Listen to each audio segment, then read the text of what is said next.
Let's talk about something you hear all the time, a big, loud idea.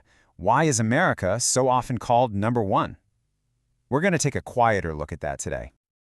So yeah, that's our mindset here. We're not here to shout or argue. Instead, we're just going to quietly unpack the layers behind this really powerful claim.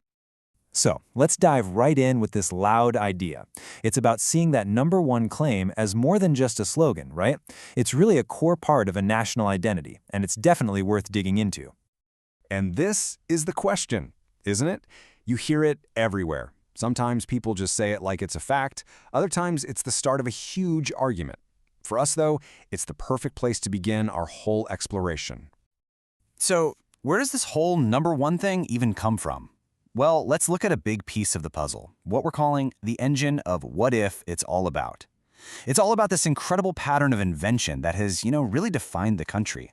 What's so fascinating is this process that just keeps happening over and over again. It's a history that starts with that simple question, what if? And it so often ends with a genuine breakthrough. Going from a dusty garage to a glowing lab. I mean, think about the airplane, the personal computer, the internet. It's this powerful pattern that has absolutely shaped the modern world. Okay, so let's shift gears. We've talked about things you can actually hold, but what about something just as powerful, but way harder to pin down? Culture. This next part, A Global Heartbeat, is all about how American culture got broadcast to pretty much every corner of the globe. And these are the big ones, right? The channels for that influence. We're talking Hollywood movies you can see from Tokyo to Rio. We're talking about the sound of hip-hop and pop and headphones everywhere. And it's the spread of everything from blue jeans to fast food. For better or for worse, it's a cultural broadcast that feels almost impossible to switch off. Now we're getting to a really crucial part of this story, the ideals. This section, the bold, imperfect promise, is all about looking at the country's core principles and, how they actually play out in the real world. And this right here highlights a super interesting tension. On one side, you've got this incredible, bold promise, freedom to say what you think, freedom to protest, freedom to just try something new. But then, on the other side, you've got the reality of that promise in action. And it's not always neat. It's often really messy, but it can also be unbelievably inspiring, and it's almost always loud. But here's the thing. Inventions and ideals, they don't just happen in a vacuum. They're driven by people. And that brings us to our next idea, a chaotic symphony, which is all about the power of the population itself. Millions. It's such a huge number that it's easy to just kind of gloss over what it really means. The story of America isn't just one story. It's the sum of millions and millions of individual lives, and every single one adds its own voice to the mix. This phrase just nails that energy.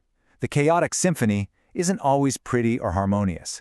It's born from this incredible mix of immigrants, dreamers, builders, rebels, all of them colliding, arguing, and somehow, through all that friction, creating something totally new.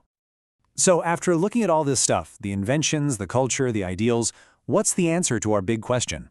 Well, our final section, The Unfinished Experiment, suggests that maybe the answer isn't a destination at all, but more of a continuous journey.